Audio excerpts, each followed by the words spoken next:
Hey guys, what is up? It's Dusty here, and welcome back to another crypto video. And I spent the last 25 minutes beating the my computer. It's been horrible. It's been horrible, and I hope that everybody who was watching the stream now knows I put in a lot of effort to make it work, but no, it did not want to. If you didn't watch the stream, don't worry, it has since been deleted because everything was lagging out. But today, I want to talk a little bit more about the XRP price, what I saw happening, what was going on, and what I am doing because we're making money once more, all right? And I want to teach you guys what I am looking into, and how you can hopefully pick up a couple of these trades. Having said that, we are giving away 250 XRP the first time a video hits 1,500 likes within 24 hours. And all you have to do is make sure you press the like button, make sure you are subscribed, and make sure you comment something down below. And another thing that I really hate is when there's a fly going against your window and he doesn't know how to get out when the window is open. Just a little side note, I hate that. Oh, okay. Now, XRP. I want to quickly take you guys back to a couple of days ago when I told you all what my trading plan was going to be. What I said right there was we will buy XRP, and with buy, I almost always mean we will go long, and long is actually different than just simply buying XRP because we are buying a contract with leverage. And in my case, I almost always do 20 times leverage. That doesn't really matter how much you do, but that's the thing, all right? So whenever we take a trade and we go for about 3.5 or 7% profit, it means that that profit is multiplied times 20. In this case here, we decided to buy our XRP because, well, we had a breach and then we had a confirming candle, as you can see. So we bought in, let's say we bought in right around here. We got for about 7%, which got stopped out, or as you can see, right perfectly there. And some people always comment saying, Dusty, you could have taken a lot more. Blah, blah, blah, blah. Don't be greedy, stick to strategy. Little side note, all right? But that's what we were talking about earlier. You guys asked me back then, what is your strategy for the future and what are you looking into? And also, is this always the case? Do you always buy like this for important values and whatnot? Well, guys, it depends because I actually took a couple more trades here in the last couple of hours, and I want to tell you guys a little bit more about Bitcoin. For example, I took another trade here. You can see what it was. I had a buy order open for Bitcoin at 5555555. A little bit for fun, a little bit because I expected it to turn around somewhere close to it. We were actually really close to the bottom, about $100 off. I'm seeing, so that's actually pretty damn cool as well. We bought and I sold at 3.5% profit, so that's right around here as well. As you can see, was a pretty nice quick trade. Is this really predicted or is this really anything big? No, this is just a little bit of luck, so let's not stick too much into that one. Let's, however, go over into some back end as to what I look into to get this profit. So we're starting from the weekly perspective. I also briefly mentioned this during the live stream, but hey, we start from the weekly perspective, and XRP on the weekly is looking extremely bullish. When you take a bull cycle, or you're talking about a uptrend, basically, you always take the bottom points, you take the support, all right? So in this case, we're seeing here the trend. We take this the supporting points. As you can see clearly, we got 1, 2, 3 points, maybe even 4 of interest. We draw a line underneath there, and boom, you got it. If it were to be a downward sloping line, you would usually take the resistances or the highest points, right? You guys see what I'm trying to say? You take the highest points like that instead of the lowest points, basically, right? In this case here, we're using support. So, okay, the weekly has been set in. We are now more ideally, we're taking longs or basically purchases because we're in an uptrend. So we would like to avoid going short on anything. Having said that, on the daily, I think a couple of things have been deleted just now because, oh no, it's actually still in it. Because what I wanted to say was, I've been looking at the daily here and I thought about two things. I thought about drawing two things. I thought about trading two different things. However, what I kind of was based upon and what I was focusing on was the previous supports which we've had and the most important points of interest. Now that we know the weekly is bullish, it's all about the daily to see if we should be more focused on a long right now or a short and what it's looking like and what positions are important. And what we noticed was 17 cents was important, 34 cents was important, which is right around here, and I believe 64 cents is very important. We've covered this in multiple videos. However, I actually decided to not take our 24 cent nor 34 cent supports as points of interest here, but our most recent low, because, well, our most important move here, our most latest important move was the very big downshift from our pumped 64 cents, which happened mostly due to Ripple having an important statement happening on the 15th, which actually was already done prior, but okay, it was hyped up. 64 cents, and we fell back down all the way towards right around 39 cents or so. I took that move, put our Fibonacci extension slash, what was the name now? Extension slash retracement level on there. And as you can see here, there's a couple of points of interest, right? Or a couple of lines of interest. You can see where exactly they're at. However, the two most important are right here, the 0.618 and the 0.786, because, well, they've been hit perfectly. You can see here, we got resisted. We basically fell back down. However, we pushed through towards the next level. And in my belief, since everything on a higher time frame right now is also looking bullish, it wouldn't be crazy if in due time here in a couple of days, couple of weeks, we'll actually push through to the most important level that's coming up next, which is right around 64 cents. However, don't believe me just quite yet and never actually believe me. Always look for your own damn self. I took a couple of trades extra. One of them happened right here. This is actually something which we refer to, I believe, here it was. This is right around the time when I took a trade and told you guys about it. This is the first time that it happened. However, that was also backed up by the movement that you're seeing here on the 4-hour. Even though this is the same chart, I could have just put up 4-hour here, could have done that. It's just to give you guys some idea. It was confirmed by the 4-hour that things were looking bullish. As you can see from the 15th on forward, if I can actually draw a line, what do we do it with? What's the line thing? There's no way. It's option T. Okay, let me try that out. There we go.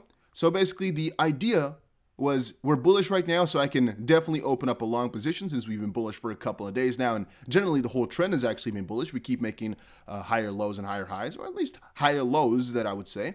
So everything was looking good. I opened a position mostly because we also breached here with severity or with the confirming candle. So on the 1 hour, we replicated that and went in heavily. We fell back down for a little while, but that does not matter since we confirmed it from our fundamentals. And now we took a huge amount of profit. You might be wondering, Dusty, but are we taking more profit here on the top side? Are we trading more? Well, we just got a hit within our zone of interest, which is the zone from about 62 cents to about 58. Told you guys before that that is something that I'm watching very closely on every single time frame. And yeah, I'm just going to be waiting to see if on the daily we'll actually react enough. You can see here we as we just said, rejected from 0.786. I'm going to be watching this level very closely. I did not exit or do anything with XRP as of this point, but we did get rejected there, which is once more in the zone, point of interest. We're waiting to see how far we can go down because, well, logically we did get rejected. However, since we're in a bullish cycle, I'm trying to summarize everything in the easiest way that I can, but it might have been better to actually write everything down to get my whole story down, but I'm still hoping that you guys can learn something from my full story here. That will fall back down, basically like happened here. We hit a point of interest, we fell back down a little bit, now we'll bounce back up, fall back down a little bit, bounce back up, and then hopefully towards 1. On every time frame, however, it's kind of looking like the same thing. We'll just keep going higher. We might fall back down a little bit, but we'll keep going higher, keep going higher. Let me quickly see what else I had here. We had another one open here. I think this is just the same one. It just basically shows the point of interest and how fun it is to see how everything has been hitting perfectly. So this is our on one most recent move, which is basically our lowest point to the highest point, taking the last dump before the pump.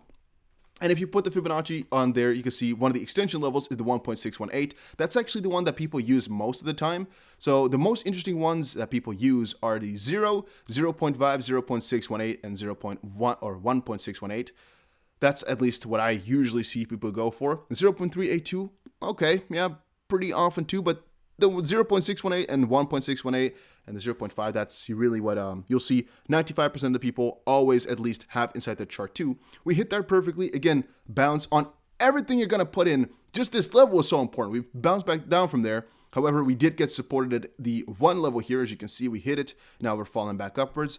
Point being, everything is just looking good for XRP. My whole story here is basically to back up my claim as to why I opened another long position earlier today and why it sufficed, basically. Because I'm not afraid to put longs here. I'm not afraid to go for it again. And as you can see, we just barely hit, how would I say? We just barely crossed over it with confirmation. So when the red candle hit here, I bought in. Or I guess I bought a little bit too late because I think I actually bought inside the next red candle. So right around this one.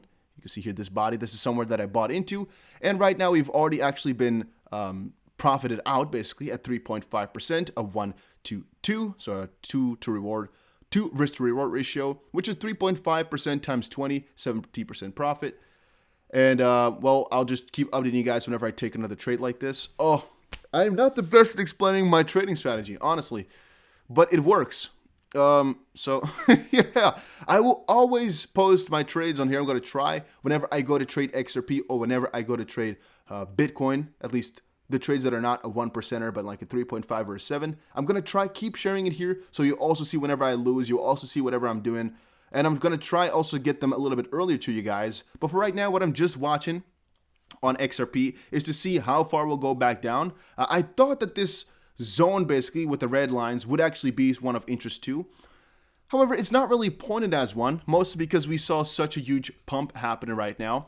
I guess our most interesting point to see is about 59 cents, historically a very important resistance. You might say, Dusty, we just were talking about 58 point, blah, blah, blah. This is still 59 cents in my opinion, right? What it just hit here is like a little fraction below 59 cents. Let's just call it all 59 cents, which, trust me guys, has been another point of interest, a major point of interest a couple of weeks ago. So we are watching that very freaking closely. We're waiting for a breach or waiting for a very big downfall right now because I'm not doing anything because I just made a trade and it's not all clear, all right? It's not too clear. Bitcoin, by the way, is also still bullish, as you can clearly see over the last day or so. Let me still go, what is it now? Option L or option T? Option T. The trend is still bullish. However, this is a very short-term type of thing. This is a 1 hour. It's not too relevant. However, it is interesting sometimes to take a look at. And again, on the 50-minute chart, this is just for quick trades if you are into that sometimes, or just watching. You see we bounced back from the bottom. However, it's not a proper bounce. Nothing significant is happening. Let's wait. I'll update you guys in a couple of hours, hopefully, to see what I'm doing. And if it wasn't clear enough just quite yet, let me know. I will work on writing it out properly so I can hopefully teach some people a little bit better. Again, guys, this is not costing you anything. No money, no nothing. I'm not getting anything from it. I'm just trying to teach you guys what I'm doing here, but I just suck at it. I'm teaching myself, all right? I'm learning to be better. Trust me. It'll get better with time as I learn how to explain things.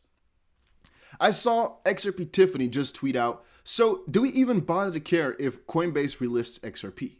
It's not like they work when you need them to anyway. What's the point? Well, in my opinion, it's a very important mental part mostly. And it's very important on the fact that it goes about liquidity, like King Solomon says, and also about the fact that there's a lot of people who would just want to buy it on a platform like that. They just want that trigger. They want to be able to do that. So it's very important that Coinbase lists it, yes. The question is, in my opinion, very dumb because a couple of years ago, people were hyping Coinbase up like crazy too because it just allows so many US traders to purchase it. Then also, guys, follow me over on Twitter as I was also sharing the pump here a little bit. This is actually when XRP was just about 56 cents. When I was live streaming, the price actually went to 58 point something, 58.6 or so. But yeah, it was cut short. Too bad. It goes that way sometimes. And once more right now, we are just waiting for a fall again. I have already taken my trade. We have already gotten about 70% profit or so. We are just waiting for a next bounce towards the downside. I'm not shorting because the general idea is still bullish, and I still think we will continue upwards over the short amount of time. But since I already bought XRP at about 52 cents from Bitcoin, I switched it up. I just bought it to have, and I now also closed my long position.